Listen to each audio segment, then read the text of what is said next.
আমার নাম আফসানা। আমার বয়স হচ্ছে 16 বছর। আমার বাবার নাম কাল্লু, আমার আম্মুর নাম আঞ্জুম বেগম। আমি শহীদপুর পাড়া বালিকা উচ্চ বিদ্যালয় কলেজে ক্লাস 7-এ পড়ি।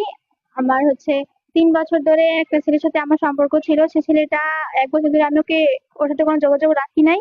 পরে সে 2 বছর পর সে আমাকে আমার স্কুলের ওখানে যায়, সে আমাকে বলে যে আমার আমার সাথে শারীরিক সম্পর্ক করার জন্য। আমি তাকে নিষেধ করে দিই। সে আমাকে বিয়ের জন্য খুব প্রস্তাব দেয়, অনেক বেশি আমাকে বিরক্ত করে। পরে সে আবার আমি ওর প্রস্তাবে রাজি হয়ে যাই, সে আমাকে বিয়ে করবে। পরে সে আমাকে বলে যে ও নিজের বন্ধুর বাড়ি আমাকে নিয়ে যাবে বেড়াতে। সেখানে আমাকে নিয়ে যায় আফসার আলীর বাড়ি, আল ফারুক স্কুলের পিছনে সাদার সেখানে তার বাড়ি। সেখানে আমাকে নিয়ে যায়, সেখানে যায় সে বাইরে দাঁড়িয়ে থাকে, তার বন্ধু আমাকে বাসার ভিতরে নিয়ে যায়। সেখানে নিয়ে যায়, তার বন্ধু আমাকে বলে যে হাত ধরে নিয়ে যায় সেখানে।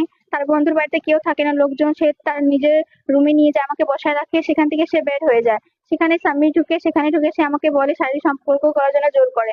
আমি তাকে বিয়ের কথা বলে, সে আমাকে বলে যে করার পর তারপর সে আমার সাথে বিয়ে করবে। পরে সে আমার সাথে আর বিয়ে করে না, শারীরিক সম্পর্ক করে সে ঘর থেকে বের হয়ে যায়। তার বন্ধু ঘরের ভিতরে ঢুকে সে আমাকে ধাক্কা দিয়ে ঘর থেকে বের করে দেয়। বের করে দেয়। আমি আমি আপনাদের থেকে আমি শহীদপুরবাসীর কাছে আহ নিবেদন করতেছি যে সে আমাকে বিচার দুক। আমি তাদের কাছ থেকে বিচার চাই। আমি তার জন্য আমি যাই থানাতে নিয়ে অভিযোগও দিয়ে দিয়ে এসেছি, নীলফামারীও গিয়েছি, কিন্তু আমি শহীদপুরবাসী থেকে এটা বিচার চাই।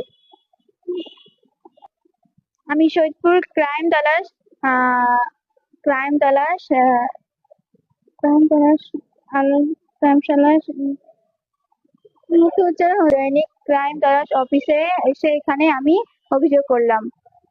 আপনাদের কাছে আমি বিচার চাই।